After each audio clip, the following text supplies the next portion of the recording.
नमस्कार दोस्तों, मैं हूं राज। आप देख रहे हैं हाईवे 33।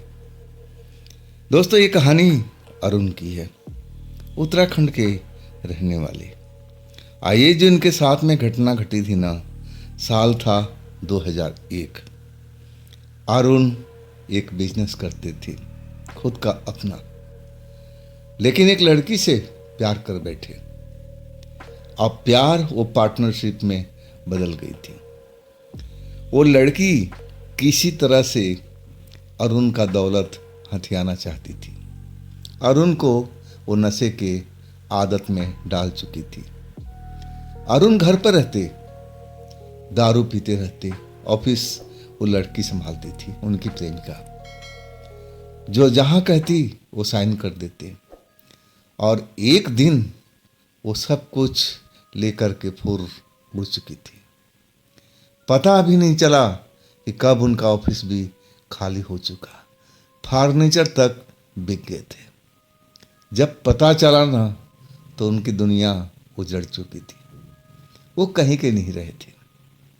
दारू के नशे में टुल रहते, इधर उधर घूमते। और फिर किराए के घर में जो रहते थे, उसका पैसा देने के लिए अब उनके पास कुछ भी नहीं बचा था। और एक शाम को दारू का बोतल लेकर के अपने घर के सामने वाले जंगल में चले जाते हैं और वहाँ एक पेड़ के पास बैठ कर के दारू पीने लगते हैं। पीते पीते इतने नशे में हो जाते हैं ना, उस लड़की का भला बुरा कहते हुए नशे में। और उस टाइम कोई लड़की जो कहीं से गुजर रही होगी, अब रात हो चुका था, वो देखी कि कोई इंसान यहाँ बैठा हुआ है और अंट शंट बके जा रहा है। वो खड़ी हो गई देखने की कौन है। अब वो जो लड़की थी, अरुण को दिखाई दे रही थी, लेकिन धुंधला धुंधला चेहरा था, पहचान नहीं पा रहे थे। और वो समझ रहे थे कि हमारी प्रेमिका है। अब प्रेमिका समझ करके उनको डांटे जा रहे थे। और इसके बाद नशे में वो बेहोश हो चुके थे, होश नहीं था। लड़की अब उनको संभाल करके एक झोपड़ी में ले जाती है। रात को सब कुछ जब होश में आते हैं तो कहानी सब कुछ, आपने अगर इस कहानी को नहीं देखा है ना, तो इसका पार्ट 1 जरूर देखिएगा। और इसके बाद दूसरा पार्ट, ये तीसरा पार्ट है इस कहानी का। तो शुरू करते हैं आज की कहानी अरुण जी का। अरुण अब अपना ऑफिस संभाल चुके थे, स्टेबल हो चुका था, पैसा कमा रहे थे, स्टाफ भी बढ़ गया था। 2 लड़की और आ चुकी थी। कुल मिला के 4 लड़की उनके ऑफिस में अब काम करने लगी। 4 लड़का 4 लड़की और फिर अपने काम में बिजी हो चुके थे। अब वो जो मैडम थी ना, घर घर जाते ना तो रात को कभी 11 बजे, कभी 12 बजे, और कभी कभी वो सोए रहते तो मैडम आ जाती थी। उसके पास भी चाबी थी और उन्होंने दे रखे थे उस फ्लैट का, उस घर का। लेकिन जब पूछते ना तो मना कर देती कि मेरे से ज़्यादा टोका टाकी मत क्या करो, मुझे पसंद नहीं है। अरुण जानते थे कि नाराज करना ठीक नहीं है। इसने मेरे आड़े वक्त में बहुत मदद किया है, लेकिन उसकी बारे में विशेष जानकारी अरुण रखते नहीं थे। वो समझते थे कि एक लड़की है जैसे आम लड़की होती है, और वो मेरे प्रति आकर्षित है और मुझे बेहद चाहती है। इसके बीच जब मुझे पता चला कि अब वो लड़की रात को क्यों देर को आती है, मैं एक बार ज़रूर टोकना चाहता था, लेकिन मेरी हिम्मत नहीं हुई पूछने की। खैर, अब तो मैं गांव जा कर के पिताजी का पैसा भी दे आया था और माँ बाप ने मेरे लिए एक लड़की की तलाश भी कर रखी थी। वो लड़की मेरी प्रेमिका मैडम के बिल्कुल डिटो लग रही थी। अगर ध्यान से ना देखा जाए तो लग रहा था कि मेरी प्रेमिका का ही फोटो है। वो मेरी प्रेमिका मैडम को भी बहुत पसंद थी और उन्होंने बोला, हाँ अरुण, ये लड़की तुम्हारी लायक है, तुम इससे शादी कर सकते हो। अब मैं भी बहुत खुश था। अब इस मैडम का भी हमें अब एक तरह से कहा जाए तो इशारा मिल चुका था।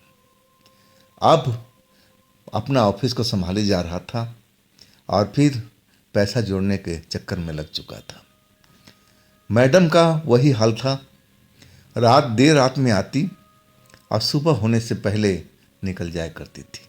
कभी कभी रात में मैं उठ जाता ना बाथरूम कर जाने के लिए, तो मैडम को मैं देखता अपने बगल में सोए हुए।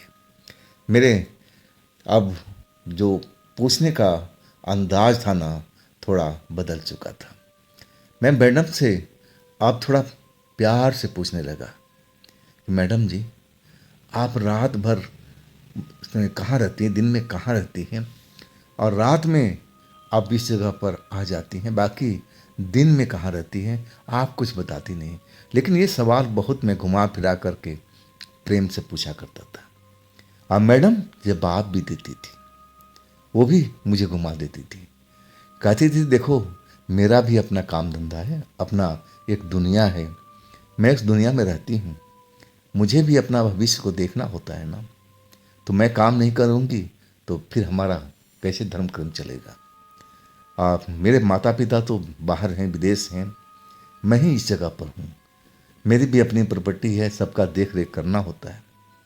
और थोड़ा थोड़ा करके वो जानकारी मुझे दे रही थी, लेकिन पूरी तरह से नहीं।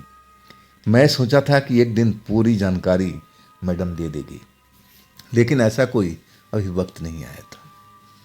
खैर, हम भी खुश थे, मैडम भी खुश थी, हमारा ऑफिस सही ढंग से चल रहा था, और क्या चाहिए।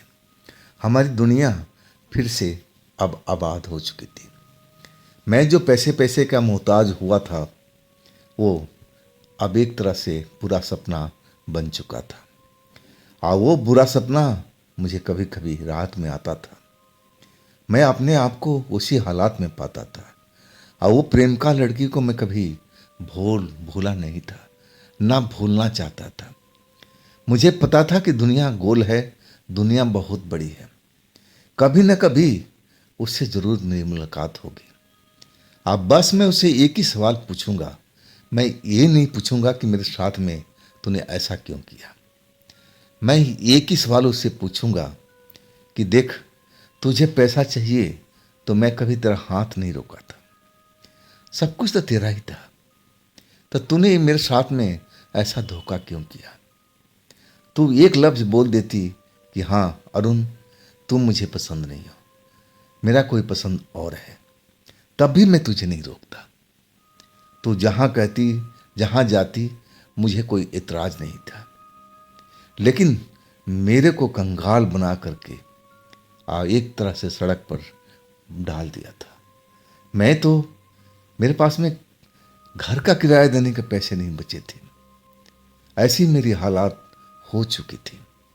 मैं यही सवाल उससे पूछना चाहता था जब भी मुझे मिले, लेकिन अभी तक उसका कोई अता पता नहीं था, किस दुनिया में है, कहाँ पर है, क्या चल रहा है उसके लाइफ में, मुझे इसका जरा भी अंदाज़ा नहीं था। मैं तो अपनी नई दुनिया में अब व्यस्त था, ऑफिस दिन भर संभालता, अब फिर देर रात तक अब घर में भी आने लगा था, क्योंकि सारा स्टाफ तो चले जाते थे, लेकिन मैं अपने ऑफिस में बैठा रहता था रात को 9 बजे, कभी 10 बजे तक। इसके बाद जब मेरा काम ख़त्म हो जाता तब मैं अपने घर पहुंचता, और घर तो बिल्कुल सूना रहता।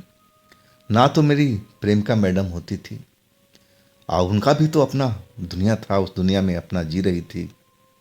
अब मेरा जो सहारा था ना इस टाइम में, दारू की बोतल, और दारू के बोतल मैडम ने मुझे पूरा आदेश दे रखा था कि 3 पैक से ज़्यादा नहीं लोगे, और धीरे धीरे करके ये भी तुम बंद कर दोगे। इसका मैंने अब मैडम से वादा भी किया था, लेकिन अकेलापन मुझे काटता था।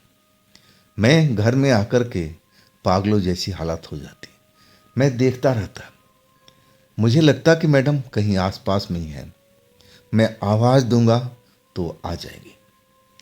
कई बार तो मुझे महसूस होता कि वो किचन के अंदर में है, जरा भी कोई बर्तन खड़कती ना तो मैं दौड़ जाता था, लेकिन वहाँ जाकर मुझे निराशा हाथ लगती। किचन खाली होता था और तब मैं अपना सोफे पर आ बैठता और फिर दारू का बोतल ही मेरा तो सहारा था। खोलता, पैग बनाता और तब तक पीता जब तक मुझे होश रहता। 3 पैग क्या कई पैग हो जाते थे। अब तो कोई रोकने टोकने वाला भी नहीं था। और जब मैं पलंग पर जाकर के सोता ना तो मुझे होश नहीं रहता। और कई बार मैं अपने आप को सोफा पर ही सोते हुए पाया था। और मैडम का कहीं अता पता भी नहीं होता था। जब आधी रात हो जाता, मुझे बाथरूम वगैरह आता और तब मैं जाकर के पलंग पर सोता। और फिर जब भी मेरी आंख खुलती इसके बीच में तो मैं उठता पलंग से तो देखता मेरे बगल में मैडम सो रही है। बड़ा मासूम सा चेहरा था उनका। मैं तो बस उनका सुंदरता ही निहारते रह जाता। बहुत अच्छी लगती थी सोते हुए एक मासूम बच्चे की तरह। चेहरे पर हल्का सा मुस्कान हमेशा रहता था। ऐसी मुस्कान का तो मैं दीवाना था। वो मुस्कान मुझे बहुत पसंद थी। और आज रात में जब घर आया ना तो घर में लगा कि मैडम है, इसी जगह पर है। मुझे एक खुशबू सी महसूस हुई थी और वो खुशबू मैडम के कपड़ों से आती थी। अब मैं पूरा घर देख लिया, लेकिन मैडम का अता पता नहीं था। मैं जरा भी अगर कोई आवाज़ सुनाई पड़ती किचन में तो मैं भाग करके चला जाता, लेकिन वही वहाँ कोई होता ही नहीं था। वापसी सोफे पर। अब खाना को तो मैं पैक करा कर लाता था और फिर 2-3 पैक ज़रूर पीता, और पैक कब कितना हो जाता मुझे खुद मालूम नहीं था। मैं तो सिर्फ बैठता था कि 3 पैक से ज़्यादा नहीं लूँगा। लेकिन जब कोई रोकने टोकने वाला नहीं होता ना तो फिर पैक कितना कोई गिनती नहीं होती थी। वही मैं खाना खा करके आज सोफे पर ही सो गया था। और ऐसा सोया ना कि बस सोता ही रह गया। जब मुझे होश आया ना, अपने आप को देखा कि हाँ, अरे मैं तो सोफे पर हूँ, अब मुझे कोई उठा रहा है। तब मैंने देखा कि मैडम खड़ी है और वो मुझे उठा रही है। अरुण, अरुण, मैं तुम्हें बोली थी ना कि 3 पैक से ज़्यादा मत लिया करो, और देखो तुमने तो आधी बोतल खाली कर रखा है, गलत बात है। उसी वक्त मुझे डांटने लगी थी। मैं नशे में था और कह रहा था कि मैडम, जब आप नहीं रहती हो ना तो ये घर सुना सुना लगता है, मुझे अच्छा ही नहीं लगता। फिर मैं जब पीने बैठता हूँ ना तो मुझे होश नहीं रहता कि मैं कितना पी चुका हूँ। बस आपकी याद में डूबा रहता हूँ। तब मैडम हंस के कहने लगी, अरे तुम शादी क्यों नहीं कर रहे हो? अब तो लड़की भी देख ली, पसंद भी आ चुकी है, तो अब टाइम क्यों लग रहा है? मैं कहने लगा कि मैडम, आपसे सुंदर तो वो है नहीं। तब मैडम कहने लगी, नहीं नहीं, वो तो मेरे बराबर ही है, जैसा मैं हूँ वैसा वो है। मैं तो कहूँगी कि जल्द से जल्द अपनी बीवी को शादी करके लेके आओ, मैं भी देखूँगी। अब मैं मैडम की बात को मान चुका था कि मैं जल्दी पिताजी के पास जाऊँगा, और फिर देखते हैं कब शादी का दिन बार निकलता है। अब पिताजी तो अपनी तरफ से तैयारी करना शुरू कर दिया था, और अगली सुबह मैं बड़े फ्रेश मूड में था। जब उठा ना तो मैडम अभी भी मेरे साथ सोई हुई थी। मुझे आज बहुत अच्छा लग रहा था कि चलो, मैडम कहीं गई नहीं, अभी भी मेरे पास में है। और आज मैं एक तरह से छुट्टी के मूड में था। मैं चाहता था कि पूरा स्टाफ मेरा काम संभाले और मैं मैडम के साथ में यहीं पर रहूं। सुबह में मैं ऐसा ही प्रोग्राम बनाया था, लेकिन मैडम किसी और चक्कर में मेरे साथ रुकी थी। कहने लगी कि अरुण, हम चलते हैं तुम्हारे गांव, और चल कर के देखते हैं कि तुम्हारे मम्मी पापा तुम्हारी शादी की तैयारी कहाँ तक की है। और इसके बाद मैं मैडम को देखता ही रह गया था कि मैडम को क्यों इतना इंटरेस्ट है मेरी शादी कराने में। मुझे अच्छा नहीं लग रहा था, लेकिन मैडम कहने लगी कि अरुण, मैं इसीलिए आज रुकी हूँ तुम्हारे पास में, आज तुम चलो और हम निकलते हैं। ऑफिस के अपना स्टाफ को बोल दो कि सारा ऑफिस संभाल लेंगे, समय पर खूब और वो बंद भी कर देंगे। अब मैं कहने लगा कि वो जानते हैं सब उनको क्या करना है, एक चाबी उनके पास में रहती है।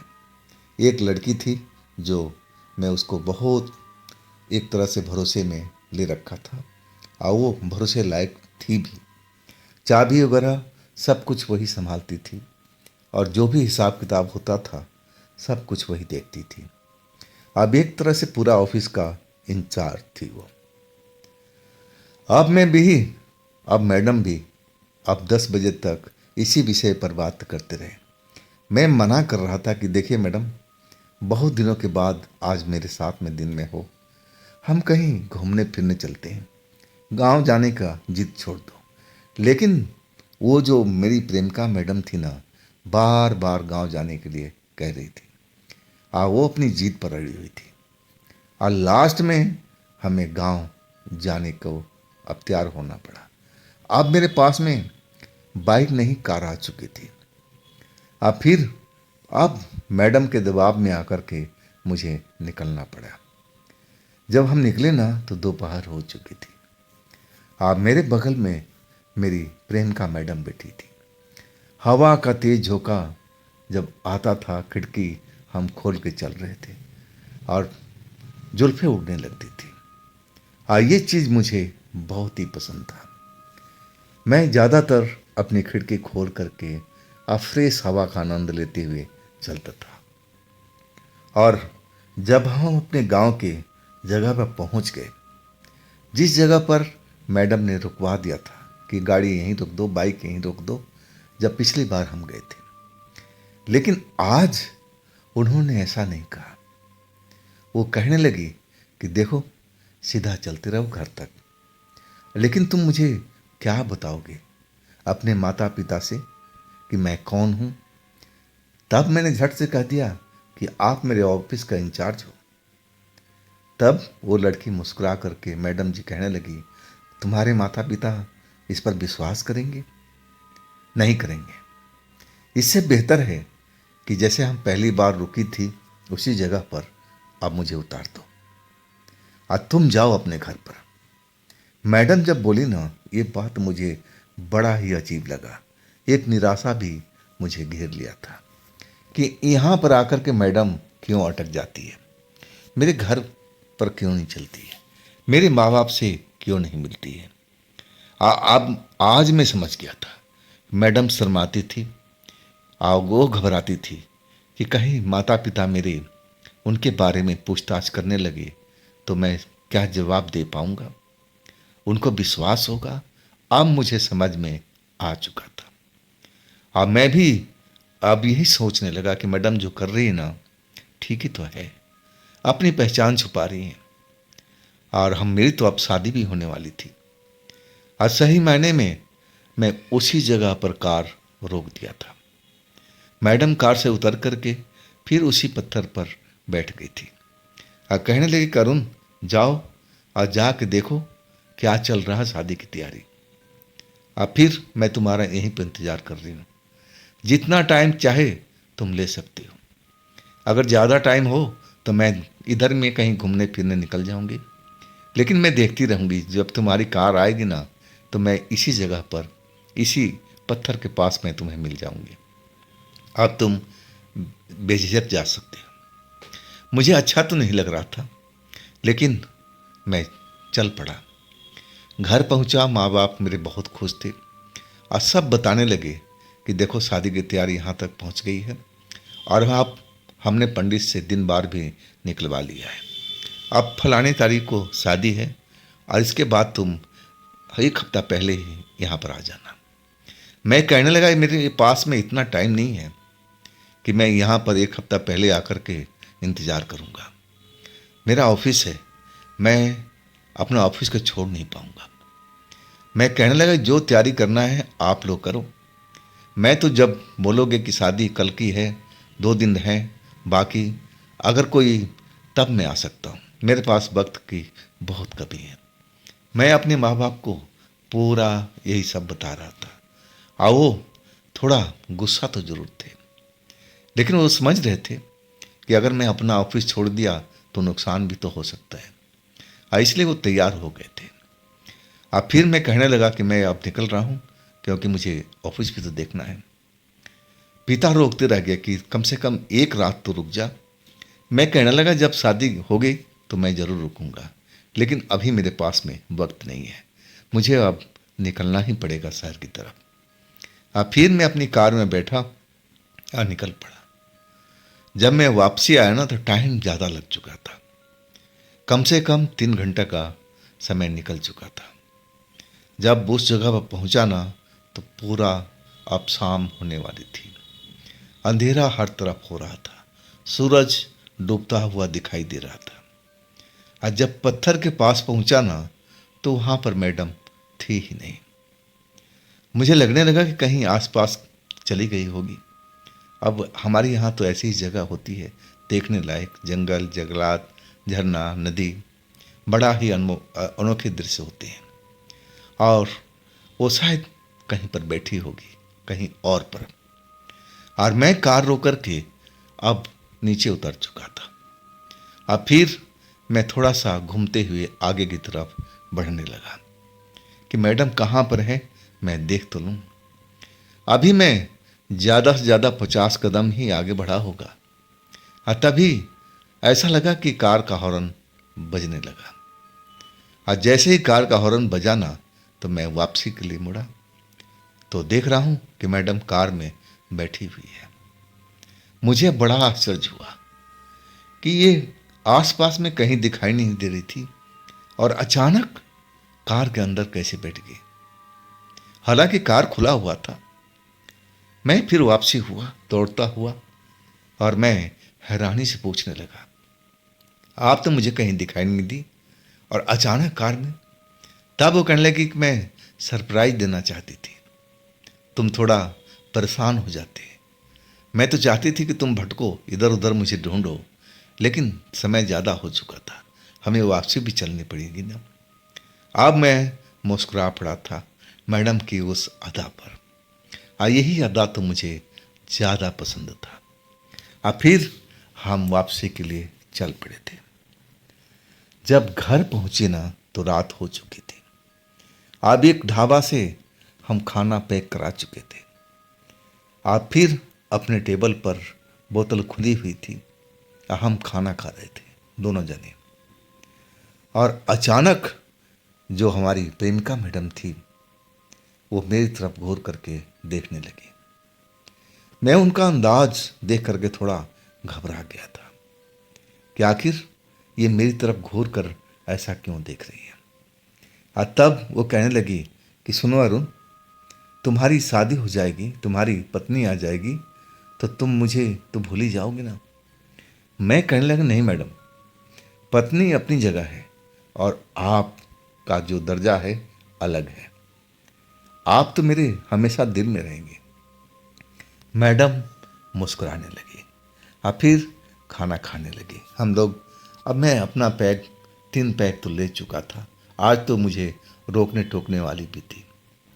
इसके बाद मेरा जो शादी था, अब सब तैयारी कंप्लीट हो चुका था। फिर मुझे 4 दिन पहले गांव जाना भी पड़ा, लेकिन इस बार मैडम मेरे साथ में नहीं थी। हाँ, शादी ब्याह हो चुका। फिर मैं अपनी पत्नी को लेकर के अब इस घर में आ चुका था। पत्नी जो मेरी थी ना, एकदम डिटो कॉपी थी मेरी प्रेमिका मैडम की। वही अंदाज, चलने का अंदाज वैसे ही था। हाइट थोड़ा मैडम से छोटा था, लेकिन अगर दूर से कोई देखे ना तो उन दोनों लड़कियों में कोई फर्क महसूस नहीं होगा। हाँ, वो फर्क मैं जानता था, वो मुझे मालूम है कि कहाँ पर फर्क है। मैं तो फोटो में देख करके ही पहचान सकता था। खैर, मैं अपने घर में था, मेरी पत्नी आ चुकी थी। मुझे बड़ा खुशी थी। अब मैं सोचा था कि मैडम जी भी आएगी, मैं उनका स्वागत करूँगा। अगर पत्नी पूछ देगी तो मैं बोल दूँगा कि मेरा ऑफिस का पार्टनर है। मैं सब कुछ अब प्लान कर चुका था, लेकिन मैडम जी नहीं आई। मैं रात में उनका इंतज़ार करता रहा 12 बजे तक, लेकिन जब वो नहीं आई ना, तो मैं और पत्नी अपने कमरे में सोने चले गए थे। आप कब नींद आ गई मुझे पता भी नहीं चला। आखिरकार मैं 2:30-3 बजे के आसपास जब मैं उठा बाथरूम जाने के लिए, और तब मैं जब बाथरूम की तरफ बढ़ने लगा ना, और तब मुझे एहसास हुआ कि सोफे पर कोई लेटा हुआ है। अब मैं एकदम सन्न सा रह गया था उस वक्त में कि कौन हो सकता है भाई। आज जैसे ही मैं नज़दीक पहुंचा ना, तो मैं क्या देख रहा हूं कि वही मैडम जी, प्रेमिका मेरी, आज सोफे पर लेट रही है। मेरे अब होश उड़ चुके थे। ये रात को इस वक्त में और सोफे पर देख करके मुझे थोड़ा अजीब लग रहा था। पत्नी कमरे में थी। अब मैं डर रहा था कि पत्नी कहीं जाग करके आ जाए, अब पूछने लगे कि ये रात में इस जगह क्या कर रही है, तो मैं तो पकड़ा जाऊंगा ना। मैं यही सोच करके थोड़ा डरा हुआ था, हैरानी थी। और मैं उसी जगह पर कई पल तक, काफ़ी देर तक, पल तो छोड़ दीजिए, मैं काफ़ी देर तक सोफे के पास खड़ा रहा, मैडम को निहारता रहा। और उधर जो मेरी पत्नी थी वो भी जाग चुकी थी। आज जब मैं काफ़ी देर तक वापसी नहीं हुआ, तो वो शायद मुझे ढूंढने के लिए अब ये हॉल में आ चुकी थी। आज जब मुझे उस सोफे के पास पाया, और कब वो निकली दबे पाँव मेरे पास पहुंची, मुझे पता ही नहीं चला। जब उसने मेरे कंधे पर हाथ रखा ना, तो मैं उछल गया। मैं पीछे मुड़ कर देखा कि अरे मेरे कंधे पर किसने हाथ रखा। तो मैं तो घबरा गया था कि आज अरुण बेटा तेरी सारी चोरी पकड़ी गई। आज ये यहीं पर मैडम सो रही है। अब मेरी पत्नी पूछेगी कि ये कौन है, इस घर में क्या कर रही है इस वक्त में, तो मैं तो जवाब दे नहीं पाऊंगा। अब ये कहानी यहीं पर ख़त्म हो जाएगी और मेरे घर में एक नया कलेश शुरू हो जाएगा। मैं एकदम घबराया हुआ था और पसीना पूरे शरीर में आ चुका था कि अब क्या होगा, अब क्या होगा। आज सही मायने में मेरा बदन उस टाइम डर से कांप रहा था कि अब मेरी चोरी पकड़ी गई। अब तो मेरी पत्नी अब उस लड़की को भी देख रही होगी जैसा मैं देख रहा हूँ। लेकिन पत्नी कहने लगी, अरे अरुण जी, आप यहाँ पर सोफे के पास क्यों खड़े हो? यहाँ सोफे पे किसको देख रहे हो? मैं थोड़ा हैरान हुआ कि ऐसा ये क्यों बोल रही, सोफे पर मैडम जी सोती हुई इनको दिखाई नहीं दे रही है। मैंने बोला कि तुम कब आए, तुम जाओ ना, आराम करो, या बाथरूम जाना है तो जाओ। तब कहने लगे, अरुण जी हुआ क्या आपको, आप इस जगह पर क्यों आए? मैं तो काफ़ी देर तक आपका इंतज़ार करते थे कि अब आएंगे आएंगे, लेकिन आप तो आए नहीं। मैं कहने लगा कि बस मेरा थोड़ा जी घबरा रहा था, मुझे लगा कि थोड़ा बाहर टहल लूँगा और तब मुझे अच्छा लगेगा, और मैं इस जगह पर आ गया। अब वो थी मेरी जो पत्नी, कहने लगी चलो ना यहाँ पर। मैं तब से देख रही हूँ कि आप इस खाली सोफे को आप निहार रहे हो। क्या है ये सोफे में जो आप घूर भर के उस तरफ देख रहे हो? ये सोफे ऐसा क्या छुपा हुआ है? जब मैं ये सुना ना, तो मुझे तो बड़ा हैरानी हुई। मैं अभी भी देख रहा था कि मेरी मैडम जी उसी सोफे पर सो रही है, आराम से। वो भोली भाली चेहरा मुझे साफ दिखाई दे रहा था, आंखें बंद था। मैं देख रहा हूं, अब मेरी पत्नी को दिखाई नहीं दे रही। ये कैसे हो सकता है? अब मुझे वो पत्नी करे कि अरे क्या देख रहे हो अरुण जी, उस सोफे में ऐसा क्या छुपा हुआ है जो भाग जाएगा? चलो खाली सोफा है, देख लो आप। लेकिन मुझे जो दिखाई दे रहा था वो मेरी पत्नी को दिखाई नहीं दे रहा था। मैं बहुत आश्चर्य में था। आज सही मायने में डर तो अब शुरू हुआ था मेरा। बदन तो मेरा पहले घबराहट से कांप रहा था, लेकिन जब अपनी पत्नी का ये बात सुना ना, तो मेरे पसीने निकलने शुरू हो गए कि आखिर ये मैडम जी मेरी पत्नी को दिखाई क्यों नहीं दे रही है। मुझे सब कुछ नजर आ रहा है, लेटी हुई हैं और मेरी पत्नी कह रही है खाली सोफे के घूर रहे हो, क्या मतलब है। सही मायने में उस टाइम मैं बिना पिए हुए अब अपना होश में नहीं था। पत्नी मेरे बाजू पकड़ के कहने लगी, अरुण जी चलिए, अब चलिए घर पे चलिए, आराम करते हैं। अब वाकई में कब मुझे पलंग पर ले आई मुझे ध्यान नहीं है। अब मुझे लिटा दिया, कहने लगी कि अगर आपका सर दर्द कर रहा हो तो मैं दवा देती। अब वास्तव में मेरा सर का मालिश करने लगी थी। अब मुझे अब जो घबराहट थी वो थोड़ा रिलैक्स मिलने लगा, आराम से ऐसा लगने लगा कि मेरी आंख बंद होती जा रही है। अब कब मैं गहरी नींद में चला गया मुझे खुद का मालूम नहीं। सुबह उठा तो पत्नी किचन में अब थी, काम कर रही थी। आज जैसे ही उठा ना, मेरी पत्नी कहने लगी कि मैं चाय लेके आ रही हूँ।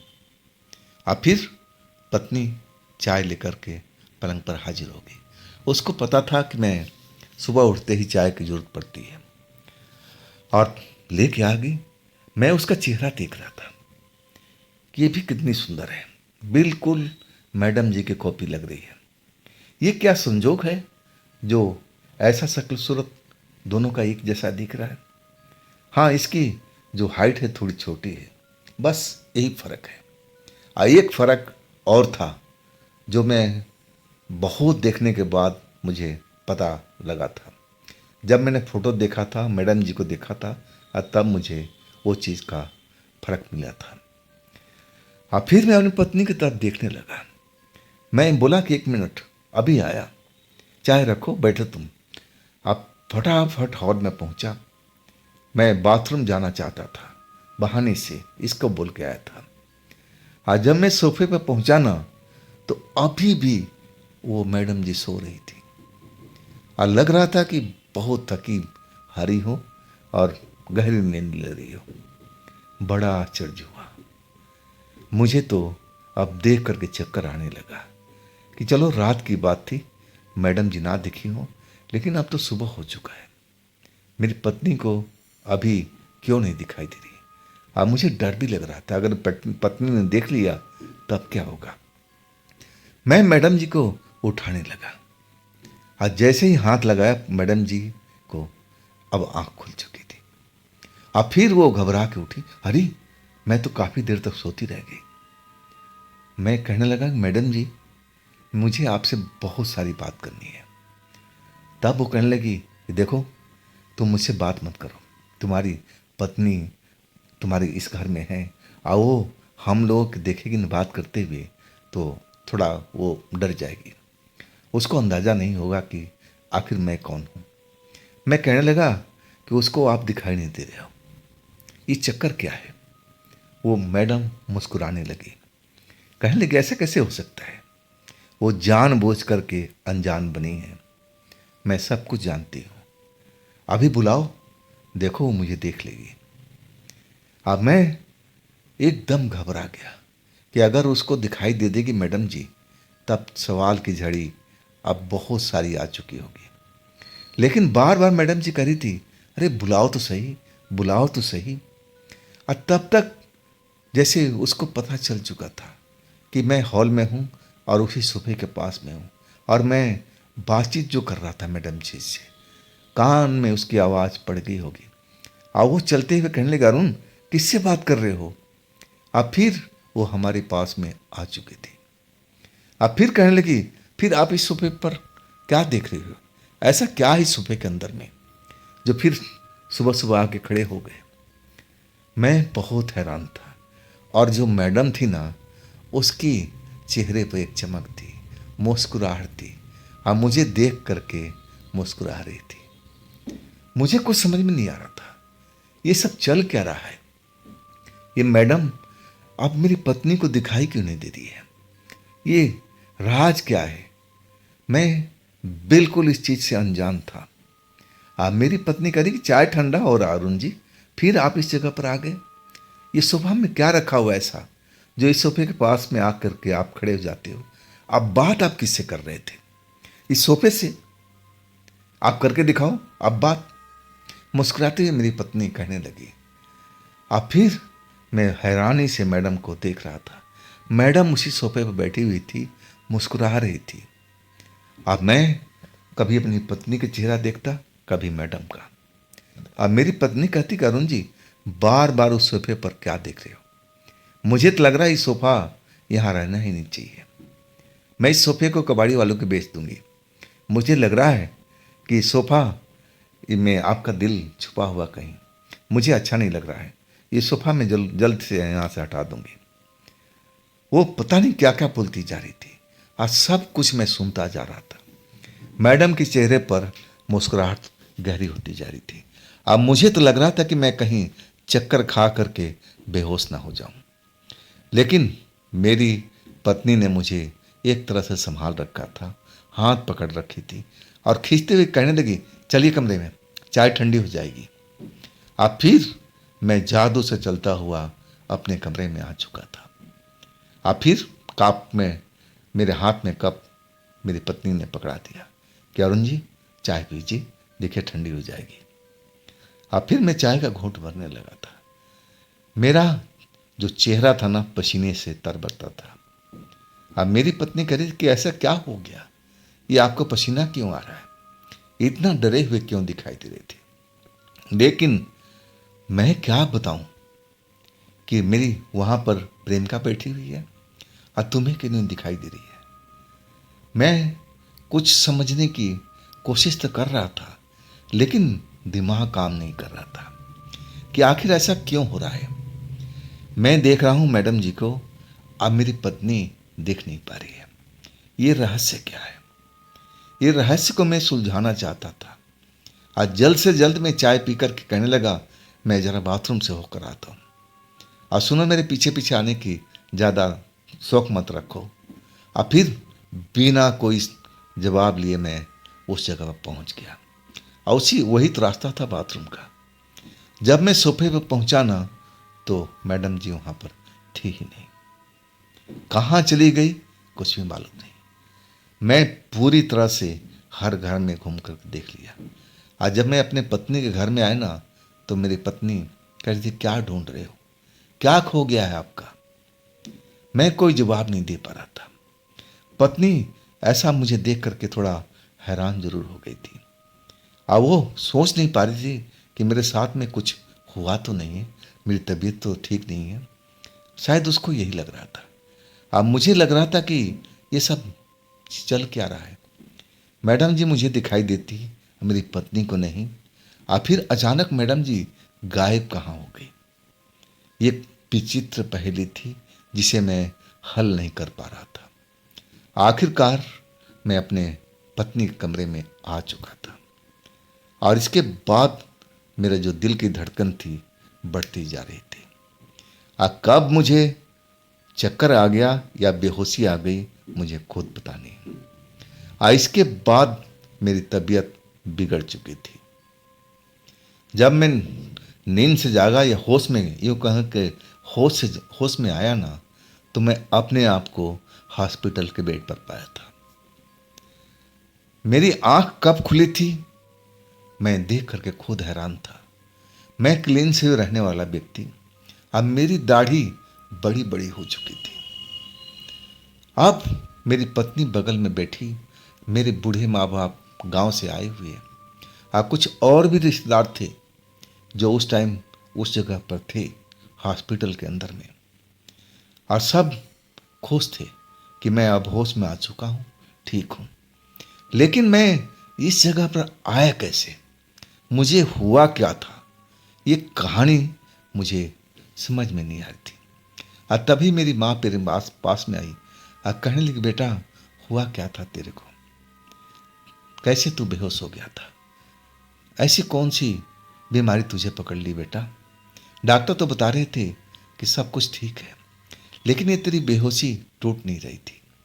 डॉक्टर कह रहे थे कि जल्दी तुम होश में आ जाओगे, कोमा में चले गए हो। कोमा में क्या होता है बेटा? माँ मुझसे कई तरह का सवाल पूछ रही थी जिसका जवाब मेरे पास बिल्कुल नहीं था। मैं तो बार बार अपने चेहरे पर हाथ फिर रहा था। दाढ़ी में जैसे खुजली सी हो रही है। इतना लंबी लंबी दाढ़ी हो चुकी थी, मतलब काफ़ी दिन इस हॉस्पिटल में रहा हूँ। और जब मैं पूछने लगा कि मैं कितना दिन से यहाँ पर हूँ, तब मेरी पत्नी कहने लगी कि आज 27 दिन हो चुका है। मैं देखा अपनी पत्नी को, उसका चेहरा भी उतरा हुआ था, अब पीला पड़ा हुआ था। बेचारी दिन रात इसी हॉस्पिटल में पड़ी होगी। अब मेरे परिवार के भी लोग थे। मैं समझने की कोशिश कर रहा था कि आखिर मुझे हुआ तो क्या हुआ था, लेकिन समझ नहीं पा रहा था। बस मुझे याद था कि मैं उस सोफा से आप मेरी पत्नी पकड़ करके घर में ले गई थी। अब फिर मैं पलंग पर जो गिरा, चक्कर आया था। इसके बाद मुझे होश नहीं था। आज जब होश आया ना, तो हॉस्पिटल में अब ये जो मेरा माथा था ना, ठनकने लगा। अब मुझे कुछ अलग महसूस होने लगा। अब मैं वही सोचने लगा कि कहीं जो मेरी मैडम प्रेमिका हैं, कोई जादूगरनी तो नहीं है, कोई ऐसी चीज़ तो नहीं है जिनके पास में ऐसी शक्ति हो जो अपने आप को छुपा लेने की ताकत रखती हो। क्योंकि वो जिस तरह से मुझसे मिली थी, जैसा मेरा उसने हेल्प किया था, वो एक इंसान की तरह थी। मैं तो भूत प्रेत आत्मा को विश्वास ही नहीं कर पाता था। अब मैं बहुत कुछ सोचने लगा था, लेकिन जितना सोचता ना, दिमाग की नसें जैसे फटने लगती थी। अब फिर शरीर में चक्कर सा आना शुरू हो जाता था। अब लेटना पड़ गया। डॉक्टर आ गया, कहने लगे दिमाग पर जोर मत दो, अब आप होश में आ चुके हो, अब कुछ ही दिन में आप अब घर लौटोगे, लेकिन सोचने का तरीका बदल दो, ज़्यादा दिमाग पर जोर मत दिया करो। मैं समझ गया कि मुझे इसके बारे में विशेष सोचना नहीं है, लेकिन वो मेरी जो प्रेमिका मैडम थी, आखिर वो चीज़ क्या थी? मुझे हॉस्पिटल में क्यों आना पड़ा, किस वजह से आना पड़ा, मैं बेहोशी में कैसे चला गया? और सही मायने में यूँ कहा जाए तो मेरी माँ कह रही थी कि मैं कोमा में चला गया था। ऐसा मेरे साथ में क्या हुआ था? अब ये सब बात का मुझे पता लगाना जरूरी था। अब फिर मैं अपने घर पर आ चुका था 2 दिन के बाद में। मैं अपने घर पर अब एक तरह से आराम ही कर रहा था। ऑफिस मेरा जो लड़की थी वो पूरी तरह से संभाली हुई थी, अपनी घर की तरह से। और वो भी हॉस्पिटल में मिलने आई थी, घर पर भी आई पूरा हिसाब किताब का ब्यौरा देने के लिए। मैं उससे बहुत प्रभावित था। अब एक अनजानी लड़की मेरे ऑफिस को अच्छी तरह से संभाल रखी थी, ये तो बहुत भरोसे वाली बात थी। और वो भी पूछने लगी कि सर आपका तबीयत अचानक क्यों बिगड़ गया?